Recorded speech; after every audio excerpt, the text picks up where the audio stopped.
Alan Morris rubbed his tired eyes as the Zalaxian representative droned on about conservation protocols. The massive circular chamber of the Galactic Forum buzzed with the quiet conversations of 200 alien species. 50 years had passed since humans first joined this ancient coalition of spacefaring civilizations, and Alan was starting to think it had been 50 wasted years. The human request to settle the Proxima systems is denied, announced High Minister Xeelar, his blue skin gleaming under the chamber lights. These worlds must be protected for possible future species who might evolve there. Beside Alan, Diane Powell tapped notes into her tablet. Her face showed no emotion, but Alan could see her knuckles turning white as she gripped her stylus. This was the 5th human expansion request denied this year alone. Minister, Alan said, rising from his seat. The Proxima systems show no signs of developing life beyond simple plants.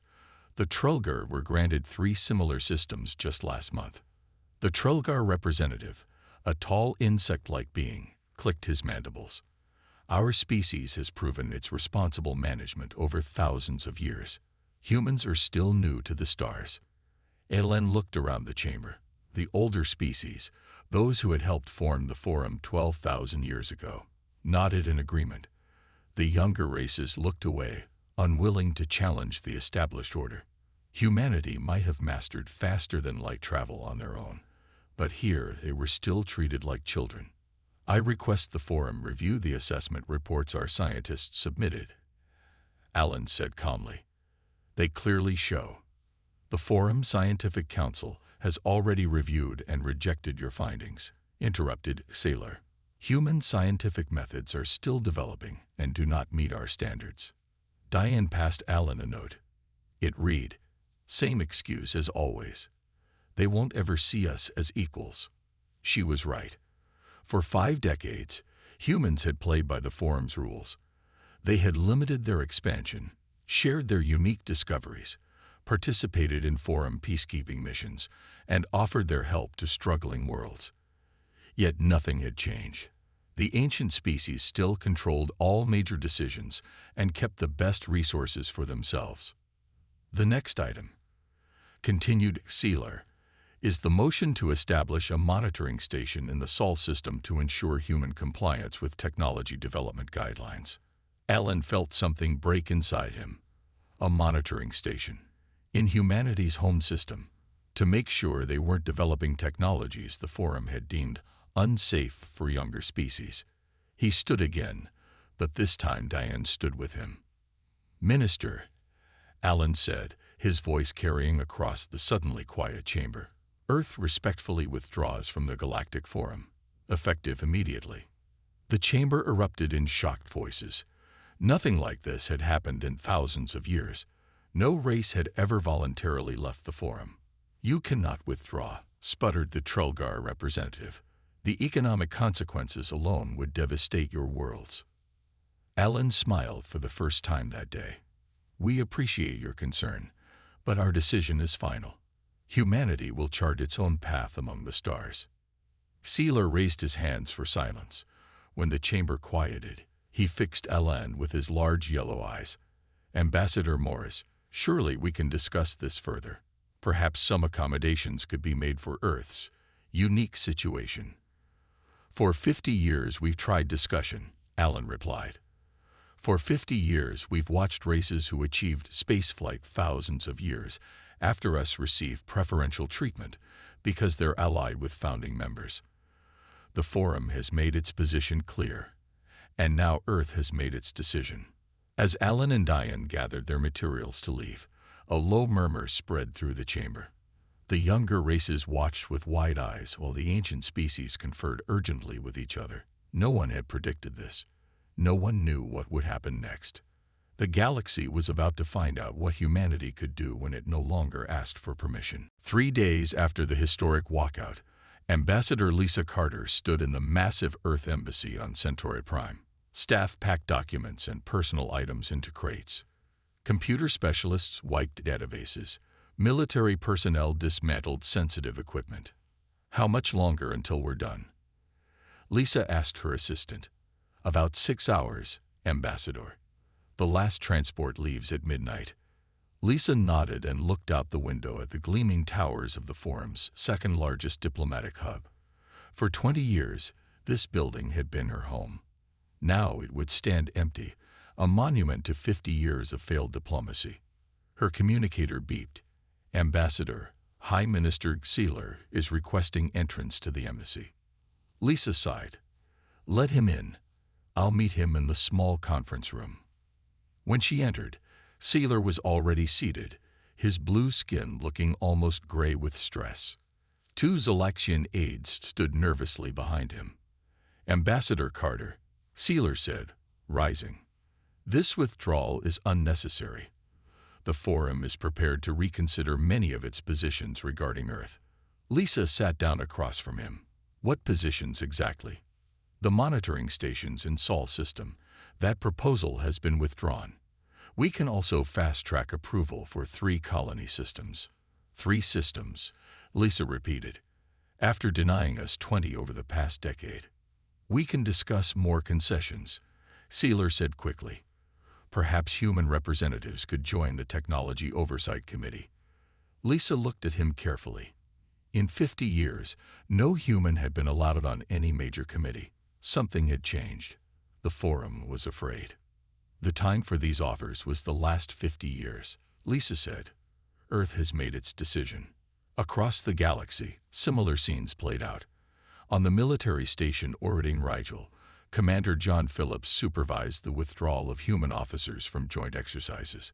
The alien commanders watched in disbelief as humans packed up advanced sensor equipment they had brought to the drills. You're taking the phase shift detectors, asked the Marathi commander.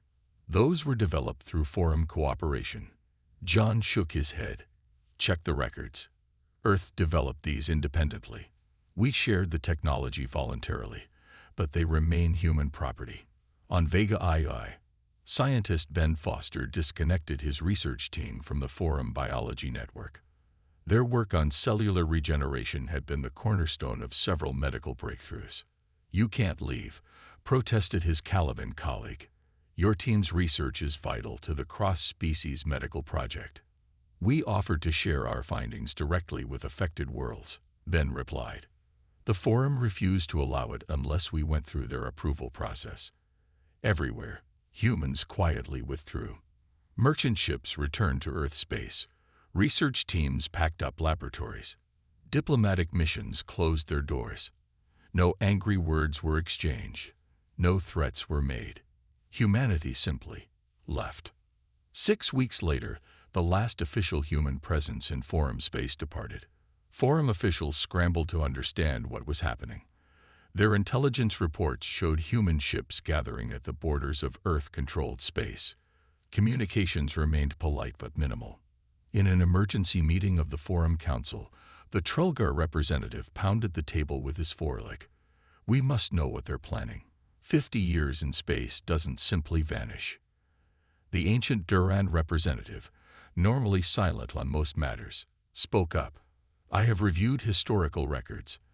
In their brief time among the stars, humans have honored every agreement they signed. But they have never, not once, responded well to being cornered. Sealer looked out at the worried faces around him. Perhaps we should have listened better while they were still talking to us. Outside the council chamber, the galactic community began to whisper worried questions. What were the humans doing behind their suddenly closed borders? What had the Forum lost by driving away the most rapidly advancing species in centuries? And when would they find out the answers? 6 months passed since the last human ship left Forum space. At first, the older races had assured everyone that Earth would return, humbled by isolation. That confidence was fading fast. In a dim corner of the Rygel trading post, a human man wearing plain clothes sat across from a nervous Forum security officer. Gregory Walsh had been a minor diplomat before the withdrawal. Now he was something else entirely. Last data package, Gregory said, sliding a small crystal across the table. After this, I'm gone too. The officer, a tall Marathi, glanced around before taking the crystal. The council will pay double for you to stay. We need eyes inside human space. Gregory shook his head. Not happening. You have no idea what's coming. Before the Marathi could respond, Gregory stood and vanished into the crowded market. By the time Forum agents searched for him, his ship had already jumped to light speed, heading toward Earth territory. The crystal contained disturbing reports. Long-range scans of human colony worlds showed something impossible. The planets were going dark. Energy signatures that should have been visible were being masked by unknown technology. Military observation posts detected strange readings from the border of human space, ships appearing and disappearing from sensors. Energy spikes that matched no known weapon. High Minister Xeeler called an emergency meeting of the Forum Security Council. These reports suggest humans are preparing for war, said the Trelgar representative, mandibles clicking nervously. Admiral Joel of the Duran Defense Force disagreed. If they wanted war, they would have struck while we were still confused by their departure. This is something else. On the edges of Forum space, traders brought strange stories. A human merchant vessel had outrun 3 Forum patrol ships when questioned about their cargo. The ship displayed drive signatures unlike any previously recorded from Earth vessels. A mining colony reported seeing a human research vessel near an uninhabited planet. When approached, the ship vanished using technology the Forum had supposedly kept secret from Earth. Most disturbing was the report from the Cadian Science Outpost. Their sensors had detected a massive energy surge from a nearby human colony world. The surge matched theoretical patterns for dimensional engineering. Technology the Forum had deemed too dangerous to develop. In her office on Centauri Prime, Forum Intelligence Director Mira studied these reports with growing alarm. For decades, the Forum had classified humans as a developing species with promising but limited technology. What if that assessment had been wrong? She pulled up the file on Admiral Nancy Reeves, who now commanded Earth's defense fleet. The Forum had evaluated her as competent but restrained by technological limitations. There was a note from a Forum advisor who had worked with Nancy. Asked many questions about our shield harmonics. We provided basic information suitable for their development level. Mira frowned. The humans hadn't just been asking questions out of curiosity. They had been gathering intelligence. On the border of human space, a Forum science vessel detected an unusual signal. Breaking protocol, they'd moved closer to investigate. What they recorded sent shock waves through the Forum leadership. The humans had built something massive in orbit around their colony on Alpha Centauri B. It dwarfed the largest Forum construction stations. Workers in advanced spacesuits moved around the structure, assembling sections that defied Forum engineering principles. What are they building? Seelar asked when shown the images. We don't know, Mira admitted. But whatever it is, it shouldn't be possible with the technology they had when they left the Forum. The Zalaxian leader stared at the images. Have we made a terrible mistake? That night, the Forum Council received a message from Earth. It contained only 5 words. We wish to remain peaceful. The message was clear. Humans didn't want war, but they were preparing for one anyway. And based on what the Forum was seeing, they might very well win it. 1 year after humanity's withdrawal, the Forum finally sent an official diplomatic mission to Sol. Led by Ambassador Krell of the Marathi, the small delegation expected to find humans struggling without galactic trade and technology exchange. What they found left them speechless. Their ship dropped out of light speed at the edge of the Sol system. Immediately, 3 human vessels appeared beside them. The ships were unlike any human design previously known to the Forum. Sleek and silver, they moved with impossible grace. Forum vessel, came a calm voice over the comm. This is Captain Peter Gordon of Earth Defense. State your business. When Ambassador Krell explained their diplomatic mission, the human ships escorted them toward Earth. But as they flew deeper into the system, the true scope of human activity became clear. Mars, once a red planet with small research domes, now had vast blue lakes and growing green patches. Orbital platforms surrounded every planet. Asteroid fields that had been mining sites now hosted massive construction yards. Ships of all sizes moved between these facilities in carefully coordinated patterns. "What happened here?" whispered Krell's science advisor. "This level of development should have taken decades." When they reached Earth orbit, a human representative named Kevin Harrison welcomed them aboard Jupiter Station. The installation was enormous, a spinning ring 30 kilometers in diameter that hadn't existed when humans left the Forum. "How is this possible?" Krell asked as Kevin led them through spotless corridors. "Your industrial output has increased by a factor of at least 50. Kevin smiled. "We no longer had to wait for permission or pretend to be less capable than we are." The tour revealed manufacturing capabilities that shocked the Forum delegates. Automated systems built Starship components at speeds that rivaled the output of entire Forum industrial sectors. Workers used tools based on principles the Forum had declared too advanced for younger species. In one vast chamber, engineers assembled drive cores using crystalline materials the Forum had claimed humans couldn't safely handle. "These materials are highly unstable," protested the Marathi science advisor. "Your people shouldn't have the technology to work with them." "We've been working with them for 30 years, replied Laura Ross, the human engineer supervising the work. "We just kept that knowledge to ourselves." Kevin led them to a viewing deck overlooking Earth. The planet glowed with activity, orbital elevators connecting the surface to space stations. "When we joined the Forum," Kevin explained, "we hoped to learn from older civilizations. Instead, we found ourselves held back at every turn. Technologies deemed too dangerous for us were freely shared among the founding races, so we adapted." "You were spying on us," said Krell. "We were learning," Kevin corrected. "Every time you denied us access to technology, we found our own way to develop it, often better than the Forum version." The delegation's report sent waves of panic through the Forum leadership. Humans hadn't just maintained their previous capabilities. They had surged forward at an impossible rate. Industrial output that should have taken centuries to develop had been achieved in months. At an emergency council meeting, the Duran elders spoke gravely. "We assumed they needed our guidance. We were wrong. They were studying us all along, learning our strengths and weaknesses." "Are they preparing for war?" asked the Trelgar representative. High Minister Xelar shook his head. "I don't think so. Not yet, but they're preparing for something." The Forum had always seen itself as the teacher, guiding younger races. Now they faced a student who had not only mastered their lessons, but had gone far beyond them. And no one knew what this meant for the future of the galaxy. 18 months after humanity's departure, Forum archaeologist Eliza Howard broke protocol and crossed into Earth territory. For 30 years, she had worked alongside human scientists. When they vanished, many of her research projects stalled. Curiosity finally overcame caution. Her small research vessel approached Europa, Jupiter's ice moon.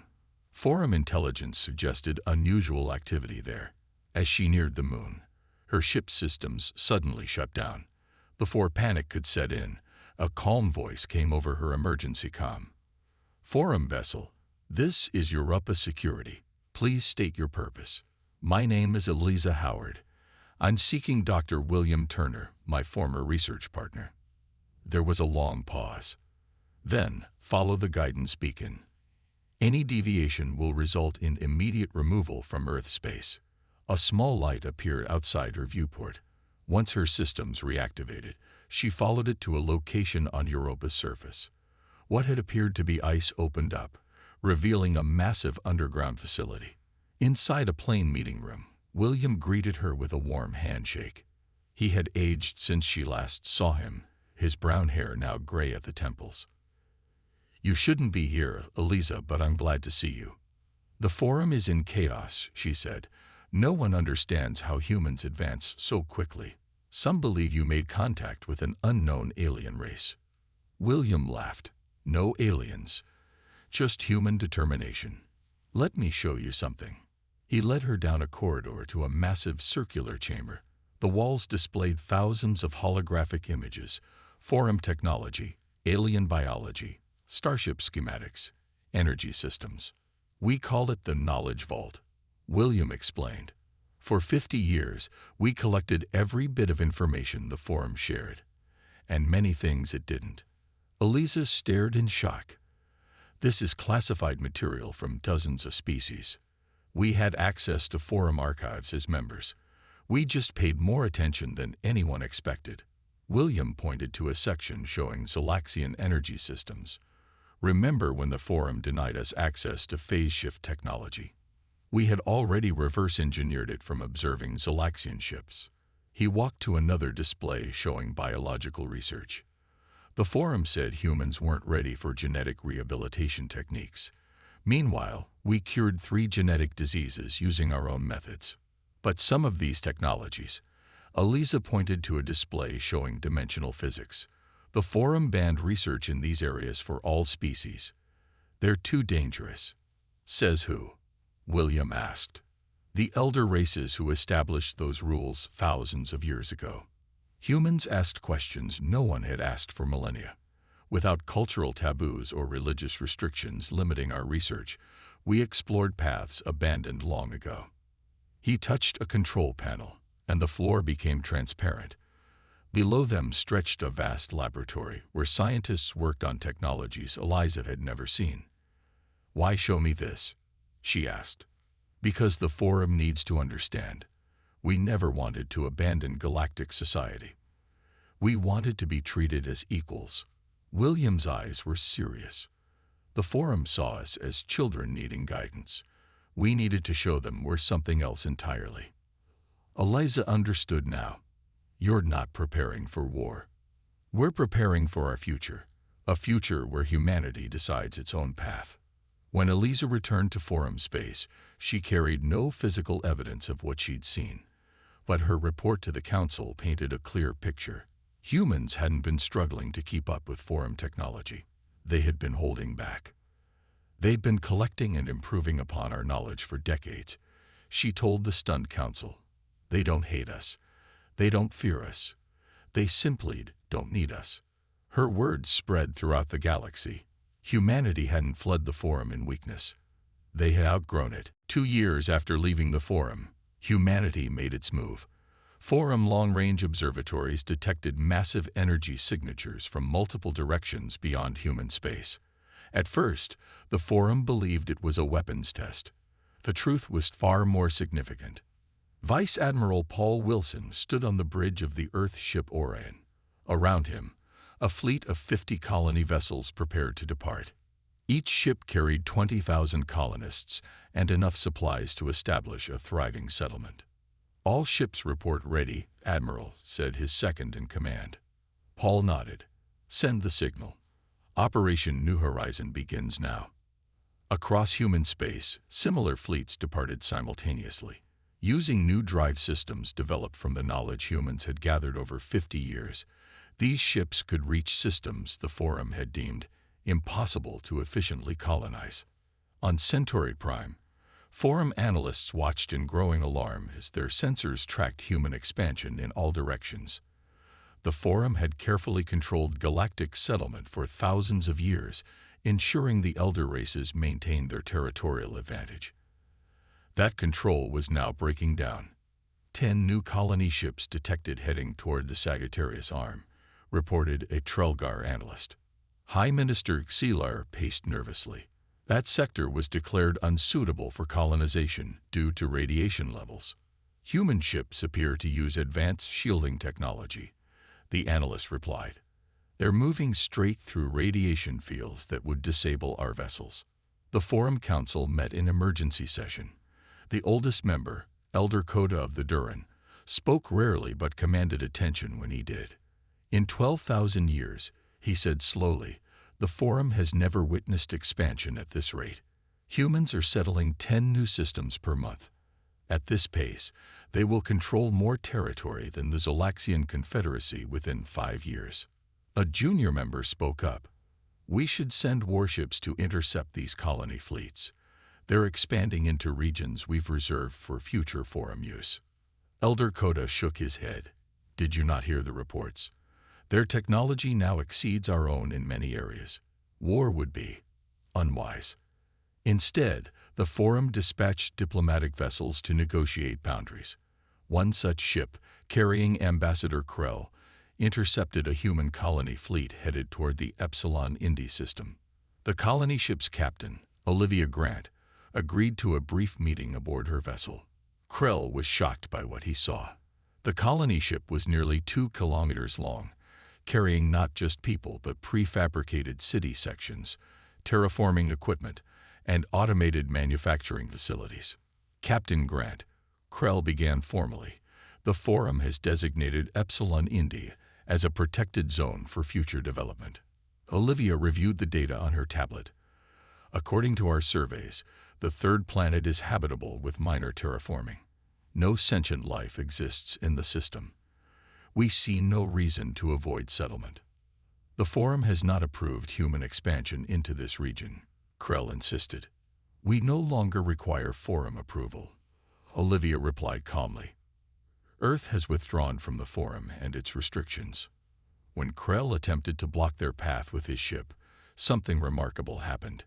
His vessel's engines and weapons suddenly went offline. No damage occurred, but his ship was effectively dead in space. Olivia's voice came over the comm system. Ambassador, we've temporarily disabled your systems. They will reactivate once we've passed beyond communication range. Please relay a message to the Forum. We mean no harm, but we will not be contained. As Krell watched helplessly, the human fleet continued toward their destination. His report to the Forum Council was grim. Humanity wasn't just expanding. They were doing so with technology that could neutralize Forum ships without firing a shot.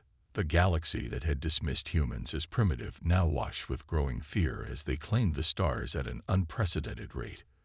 The question on everyone's mind: where would they stop? 3 years after humanity's departure from the Forum, a new crisis gripped the galaxy. The Kresh Dominion, a predatory civilization from beyond Forum space, launched a massive invasion of the outer systems. For centuries, the Kresh had conducted small raids on border worlds, but this was different. A full-scale assault with hundreds of warships. Forum defense fleets scrambled to respond. The Zalaxian and Trelgar military, long considered the most powerful in known space, suffered devastating losses in the first week. 3 colony worlds fell to the invaders. Millions of civilians fled toward the core systems. High Minister Xelar addressed an emergency session of the full Forum. His blue skin had turned pale with stress and lack of sleep. The Kresh forces have bypassed our outer defense lines, he reported grimly. Our analysts project they will reach Centauri Prime within 60 days. Panic spread through the chamber. Centauri Prime was the Forum's second most important world. If it fell, the core systems would be exposed. What of the humans? Asked Elder Coda. The Kresh must pass near their territory to reach us. We've detected no engagement between human and Kresh forces, replied the military advisor. Humans appear to be fortifying their borders, but taking no offensive action. The discussion of evacuation plans was interrupted when a Forum communications officer rushed into the chamber. Ministers, a human diplomatic vessel has just arrived. They're requesting immediate audience. Minutes later, Ambassador Richard Hayes stood before the Forum Council. In his 50s with graying hair and a serious expression. He had once been a junior diplomat in the Forum. Now he represented an expanding power that controlled nearly 80 star systems. Honorable ministers, Richard began, Earth has monitored the Kresh invasion with great concern. We come to offer alliance against this common threat. The chamber erupted in surprised voices. Xelar raised his hands for silence. You knew the Kresh were planning this attack? He asked. Richard nodded. We've been aware of the threat for years. It was one of the primary reasons we pushed for military expansion, which the Forum repeatedly blocked. He activated a holographic display showing Kresh fleet movements and territory. The Kresh have been building their forces for decades. Their society is based on conquest and resource extraction. They move from region to region, stripping worlds bare before moving on. The Council stared in shock at the data. It showed detailed analysis of Kresh technology, military strategy, and weaknesses. "How did you gather this intelligence?" asked the Trelgar representative. "While the Forum was declaring systems off-limits to human settlement, we were establishing sensor outposts along the galactic rim," Richard explained. "We detected Kresh activity long before they launched this invasion." He adjusted the display to show human defensive positions. "We've already established perimeters along likely invasion routes into our territory. Our new colonies were strategically placed to create a buffer zone." The truth dawned on the council members. Humanity hadn't abandoned galactic civilization out of spite. They had been preparing to defend it from a threat the Forum had been too complacent to recognize. "Why would you help us?" Sealer asked. "After how the Forum treated Earth." Richard's expression remained professional, but his voice softened slightly. "Because despite our differences, we share this galaxy. Because millions of innocent lives are at stake. And because humans don't abandon others to face destruction, even those who once dismissed us." He extended his hand to Sealer, a human gesture of partnership. "The Kresh believe our divisions make us weak. Let's prove them wrong." As Sealer reached out to shake Richard's hand, a sense of hope spread through the chamber for the first time since the invasion began. The galaxy that had watched in dread as humanity abandoned the Forum now looked to humans as potential saviors. The combined forces of humanity and the Forum clashed with the Kresh Armada near the Rygel system. Human Admiral Susan Cooper coordinated the defense from her flagship, the Earth vessel Horizon. Beside her stood Admiral Joel of the Duran, representing the Forum fleet. "Kresh vessels approaching from Vector 7, reported Susan's tactical officer. "Their main fleet is moving exactly as predicted." Susan nodded. "Signal all ships to execute Phase 1. What followed astonished the Forum commanders. Human vessels moved with precision that seemed impossible, creating formations that channeled the Kresh ships into carefully planned kill zones. When the Kresh deployed their feared radiation weapons, human shields absorbed the energy without damage. Forum citizens across a dozen worlds watched the battle through live feeds. They had feared defeat for weeks as the Kresh advanced. Now they watched in awe as the tide turned. "Their technology," whispered Admiral Joel as a human cruiser disabled 3 Kresh destroyers without firing a shot. "How did we not see what they were capable of?" "You saw what we allowed you to see," Susan replied, "just as the Kresh are seeing only what we want them to see now." The battle lasted 14 hours. When it ended, the Kresh invasion force lay in ruins.